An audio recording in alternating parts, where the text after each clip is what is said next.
Hi, in front of me is Nokia 8.3 and today I would like to show you how you can change keyboard theme on this device. Start by opening settings and scrolling all the way down.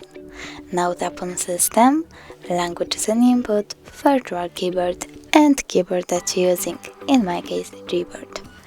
Go into Theme and tap on Show More to see all available options.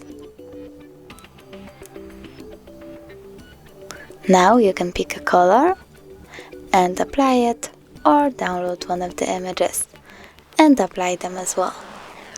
When I go back, I can see that theme of my keyboard has changed. Thanks so much for watching. If you enjoyed this video, don't forget to leave a like, comment and subscribe. Bye!